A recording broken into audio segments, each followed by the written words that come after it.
Hello दोस्तों, स्वागत है आपका हमारे यूट्यूब चैनल एग्जाम ट्रिकी में। मैं समझ आपसे बात करूंगा चाइल्ड डेवलपमेंट के महत्वपूर्ण क्वेश्चंस जो सीटेट के लिए बहुत ही इंपॉर्टेंट हैं।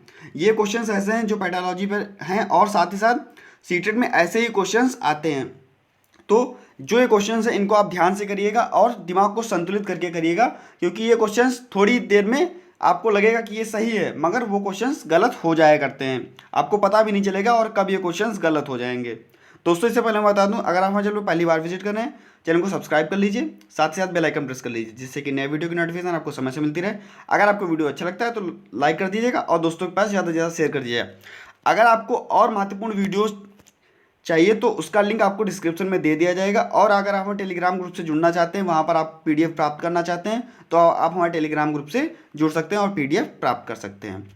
देखते हैं, सबसे पहला क्वेश्चन हमारा है दोस्तों, अगर आप सारे क्वेश्चंस करते हैं 15 में से और जितने भी क्वेश्चन आपके सही होते हैं, दोस्तों कमेंट बॉक्स में हमें बता दीजिएगा कि कितने क्वेश्चन आपके सही हैं। पहला क्वेश्चन हमारा है, शिक्षण अभिरुचि का एक महत्वपूर्ण पहलू यह भी है। शिक्षण अभिरुचि का एक महत्वपूर्ण पहलू यह भी है। काफी गौर से क्वेश्चन करिएगा। ए ऑप्शन आपका है छात्रों की क्रियाशीलता पर अंकुश लगाने की क्षमता। बी ऑप्शन आपका है शिक्षण को छात्र उन्मुख बनाने की क्षमता। सी ऑप्शन है आपका शिक्षण को रोजगार उन्मुख बनाने की क्षमता। और डी ऑप्शन ये सभी। तो दोस्तों, शिक्षण अभिरुचि का एक महत्वपूर्ण पहलू है शिक्षण को छात्र उन्मुख बनाने की क्षमता। शिक्षण को छात्र उन्मुख बनाने की क्षमता। और नंबर दूसरा क्वेश्चन देखते हैं, यदि शिक्षक में न्याय व निष्पक्षता का गुण ना हो तो इसका क्या परिणाम होता है। यदि शिक्षक में न्याय व निष्पक्षता का गुण ना हो तो इसका क्या परिणाम होता है। नंबर ए देखिएगा, शिक्षक निरंकुश बन जाता है। नंबर बी, इससे छात्रों का हित नहीं हो पाता। नंबर सी, इसमें सारे क्वेश्चंस आपको आंसर लगेगा सही है मगर एक ही आंसर सही है, ध्यान से करिएगा। इससे शिक्षक विश्वास खो देता है और उसे सम्मान नहीं मिलता है। और नंबर डी, शिक्षक की आत्मा मर जाती है। तो इसमें देख लीजिएगा, न्याय, शिक्षक में न्याय व निष्पक्षता का गुण नहीं है, ना हो तो शिक्षक में न्याय व निष्पक्षता का गुण अगर नहीं है, गुण ना है, तो इसमें शिक्षक छात्रों का जो विश्वास होगा वो खो देगा और जो भी सम्मान होगा वह भी शिक्षक को नहीं मिलेगा। तो अर्थात इसका सी ऑप्शन सही है। आगे देखते हैं, तीसरा क्वेश्चन है, शिक्षक की रुचि का अध्ययन का शिक्षक की रुचि का अध्यापन कार्य में महत्व है। शिक्षक की रुचि का अध्यापन कार्य में महत्व है। अगर शिक्षक अध्यापन कार्य में रुचि नहीं रखता है तो क्या होगा दोस्तों, वह पढ़ाने में रुचि नहीं होगा तो मान लीजिए चलिए वो पढ़ाएगा ही नहीं। तो उसमें देखिएगा, अब ऑप्शन बहुत हिसाब से देखिएगा। नंबर ए ऑप्शन आपका कुछ नहीं, अध्यापन कुछ नहीं। और नंबर बी ऑप्शन है बहुत कम। नंबर सी बहुत अधिक। और नंबर डी कम। अगर शिक्षक अध्यापन कार्य अच्छे से करेगा तो उसकी रुचि जो होगी वह बहुत अधिक होगी, तभी वह अच्छे से पढ़ा सकेगा अध्यापन कार्य को। तो इसका अर्थात सी ऑप्शन आपका सही है। नंबर डी मतलब चौथा क्वेश्चन हम देखते हैं, एक शिक्षक के लिए सफल शिक्षण कार्य हेतु आवश्यक है। एक शिक्षक के लिए सफल शिक्षण कार्य हेतु आवश्यक है। देखिएगा ऑप्शन, अच्छी वेशभूषा या विषय पर पकड़, यह भी सही हो सकता है। नंबर सी, धन दौलत, या इनमें से कोई नहीं। दोस्तों, एक शिक्षक के लिए सफल शिक्षण वह जब ही कर पाएगा जब उसकी जो शिक्षक पढ़ाएगा अच्छा, जो जिस पर उसकी पकड़ अच्छी होगी, जिस विषय पर, तभी वह सफल शिक्षण कर पाएगा। मतलब शिक्षण के लिए सफल शिक्षण हेतु आवश्यक है विषय पर पकड़। नंबर पांचवा क्वेश्चन हम देखते हैं, शिक्षक का दायित्व है। शिक्षक का दायित्व क्या होता है ये देखते हैं, विद्यालय व समाज के प्रति। नंबर बी, केवल विद्यालय के प्रति। नंबर सी, केवल स्वयं के प्रति, या इनमें से कोई नहीं। तो आपको सीधे सीधे ऑप्शन दिख रहा होगा, विद्यालय, अगर शिक्षक जाएगा तो विद्यालय और समाज के प्रति उसका दायित्व होगा। क्वेश्चन नंबर 6 देखते हैं, शिक्षण प्रशिक्षण का मूलभूत उद्देश्य है। जो शिक्षण प्रशिक्षण का मूलभूत उद्देश्य क्या होता है, शिक्षकों की मांग की पूर्ति करना। नंबर बी, शिक्षकों में आवश्यक कौशल विकसित करना। यदि कोई आप मान लीजिए चलिए बीटीसी या बीएड या डीएड करते हैं तो शिक्षण प्रशिक्षण वहाँ पे आपको मिलता है, तो आपका वहाँ पर क्या उद्देश्य होता है, तो जो भी आपका उद्देश्य होता है वो उसमें बताना है। शिक्षकों की मांग की पूर्ति करना नहीं हो सकता है। नंबर बी, शिक्षकों में आवश्यक कौशल विकसित करना, जी हाँ हो सकता है बिल्कुल। नंबर सी, छात्रों को पहचानने की योग्यता विकसित करना, ये भी नहीं हो सकता, या इनमें से कोई नहीं। तो इसका दोस्तों आपका बी ऑप्शन सही होगा, शिक्षकों में आवश्यक कौशल विकसित करना। 7वां नंबर देखते हैं हम लोग, यदि आप कोई त्रुटि करते हैं तो आप, यदि आप कोई त्रुटि करते हैं तो आप, यहां पे देखिएगा अपनी त्रुटि स्वीकार कर क्षमा मांग लेंगे, सही हो सकता है। नंबर बी, दोबारा त्रुटि नहीं करेंगे, ये भी सही हो सकता है। नंबर सी, आपकी परवाह नहीं करेंगे, उसकी परवाह नहीं करेंगे, जो भी आपने गलती की उसकी परवाह नहीं करेंगे, बिल्कुल गलत हो सकता है, ये ऑप्शन कट गया। नंबर डी, अन्य लोगों के दबाव में त्रुटि स्वीकार करेंगे। अगर आप सही हैं, आपने कोई त्रुटि की है, तो आपके लिए सबसे अच्छा तो वही होगा कि अपनी त्रुटि स्वीकार कर क्षमा मांग लेंगे। सबसे अच्छा और बेहतर विकल्प जो है वो यही है, अपनी त्रुटि स्वीकार कर क्षमा मांग लेना। आगे देखते हैं, शैक्षिक प्रौद्योगिकी शिक्षक की सहायता करती है। दोस्तों शैक्षिक प्रौद्योगिकी शिक्षक की सहायता करती है। नंबर ए ऑप्शन है आपका मनोरंजन करने में। नंबर बी है आपका शिक्षण प्रभावी बनाने में।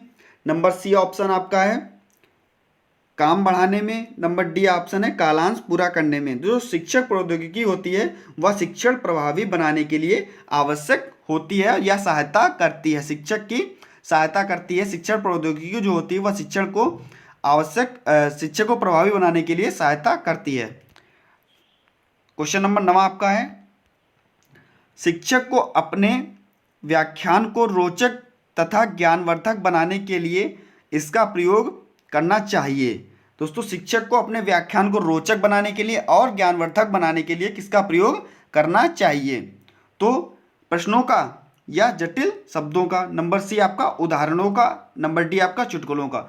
दोस्तों शिक्षक जब भी किसी भी प्रकार का व्याख्यान करेगा, उसको रोचक बनाएगा, वह ज्ञानवर्धक बनाएगा, तो वह उदाहरणों की जब वह अच्छे अच्छे उदाहरण देगा तभी वह उसको रोचक व ज्ञानवर्धक बना सकेगा। उसके अंतर्गत दोस्तों नेक्स्ट क्वेश्चन देखते हैं, आप एक अध्यापक हैं, आपकी सहयोगी अध्यापिका के साथ व्यवहार कैसा होना चाहिए? यदि आप एक अध्यापक हैं तो आपके जो सहयोगी अध्यापिका उसके साथ में आपका व्यवहार कैसा होना चाहिए? देखिएगा, सामान्य, नंबर बी विशेष, नंबर सी कठोर, नंबर डी अनिश्चित। दोस्तों इसका आपका ए ऑप्शन सही है। यदि आप अध्यापक हैं तो कोई भी आपके साथ अध्यापिका हो या अध्यापक हो, उसके साथ आपका व्यवहार सामान्य होना चाहिए। नंबर 11 देखते हैं क्वेश्चन, अध्यापक प्रवेश परीक्षा देने का आपका मुख्य उद्देश्य है। यदि आप अध्यापक प्रवेश परीक्षा देते हैं तो उसका मुख्य उद्देश्य क्या है? नंबर ए ऑप्शन है प्रतियोगी परीक्षा का अभ्यास करना। नंबर बी ऑप्शन है आपका समय पास करना, बिल्कुल गलत है ये। नंबर सी आपका है अध्यापन कार्य के प्रति रुचि, हो सकता है सही हो सकता है। और नंबर डी नौकरी का पाने का प्रयास। तो दोस्तों सबसे जो सटीक उत्तर है वह है अध्यापन कार्य के प्रति रुचि। जो आप अध्यापक प्रवेश परीक्षा देते हैं तो अध्यापक कार्य के प्रति रुचि होती है, तभी आप अध्यापक बनने के लिए प्रवेश परीक्षा देते हैं। जो आईआईटी करना चाहेगा तो वो आईआईटी के लिए उसमें रुचि होगी, जो डॉक्टर बनना चाहेगा उसमें डॉक्टर के लिए रुचि होगी, जो डॉक्टर बनना चाहेगा। इसीलिए अध्यापक जो बनना चाहेगा, जो प्रवेश परीक्षा देगा, तो वह अध्यापक कार्य में रुचि लेगा, तभी तो वह अध्यापक की परीक्षा देगा। इसी प्रकार से देखते हैं नेक्स्ट क्वेश्चन हमारा, शिक्षक समाज के परिवर्तन का मुख्य घटक है। यह कथन आंशिक सत्य है, नंबर बी सत्य है, नंबर सी पूर्ण सत्य है, नंबर डी कुछ कह नहीं सकते। शिक्षक समाज के परिवर्तन का मुख्य घटक है। आप लोग जरूर बताइएगा कि आपके 15 में से कितने क्वेश्चंस सही हुए हैं। और दोस्तों टेलीग्राम ग्रुप से जुड़ने के लिए वहां पर आपको डिस्क्रिप्शन में आपको लिंक मिल जाएगा, या तो आप ये देख सकते हैं कि एग्ज़ाम ट्रिकी आप वहाँ पे डालिए अपने टेलीग्राम ग्रुप पे, और वहाँ से आपको एग्ज़ाम ट्रिकी आप ज्वाइन कर सकते हैं। देखिए बताइए, शिक्षक समाज के परिवर्तन का मुख्य घटक है। यह कथन दोस्तों आंशिक सत्य है, सत्य या पूर्ण सत्य है, इस कुछ कह नहीं सकते दोस्तों, यह इसमें हम कुछ कह नहीं सकते। नंबर 13 आपका ऑप्शन क्वेश्चन देखते हैं, शिक्षण की कौन सी विधि सर्वोत्तम है। देखिएगा शिक्षण की कौन सी विधि सर्वोत्तम है। नंबर ए सारी विधि आपने पढ़ी होंगी। नंबर ए खेल विधि, नंबर बी करके सीखने की विधि, ये भी सही हो सकती है। नंबर डी दृश्य श्रव्य विधि, और नंबर डी जो है इनमें से कोई नहीं। दोस्तों खेल विधि के द्वारा बच्चा सीखता है और दृश्य श्रव्य सामग्री के द्वारा भी बच्चा सीखता है, मगर जो बच्चा करके सीखता है, स्वयं करके सीखता है, वह सबसे सर्वोत्तम विधि होती है।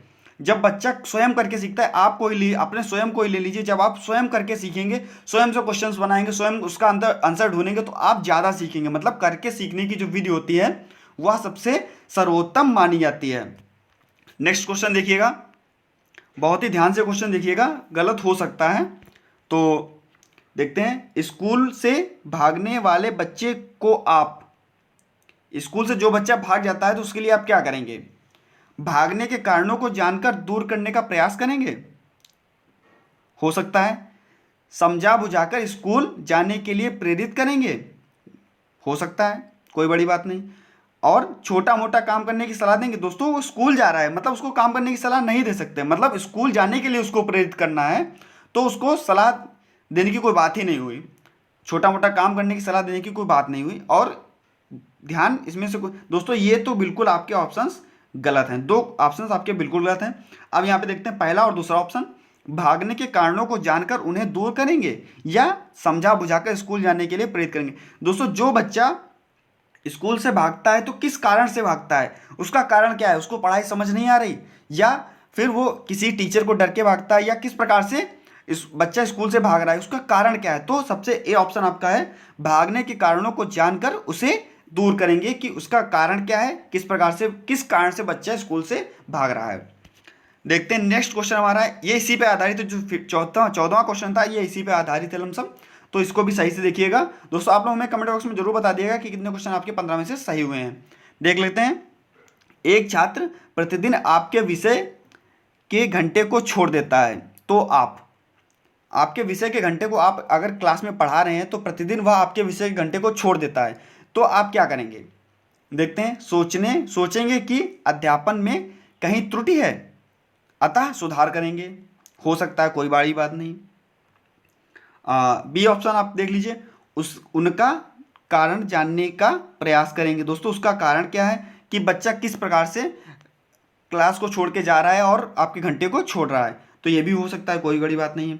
छात्र को कड़ा दंड देंगे। दोस्तों दंड नहीं देना है, किसी भी प्रकार से कोई भी क्वेश्चन आपके में आए, कोई भी क्वेश्चन सीटेट में आए, बच्चे को दंड तो बिल्कुल नहीं देना है और उस पर आप ध्यान नहीं देंगे, ऐसा भी नहीं हो सकता, क्योंकि आपको सारे बच्चे पढ़ाने हैं तो उस पर आप ध्यान नहीं देंगे, कड़ा दंड देंगे, ऐसा तो बिल्कुल नहीं हो सकता। कोई भी क्वेश्चन आए आपको निगेटिव तो जाना ही नहीं है।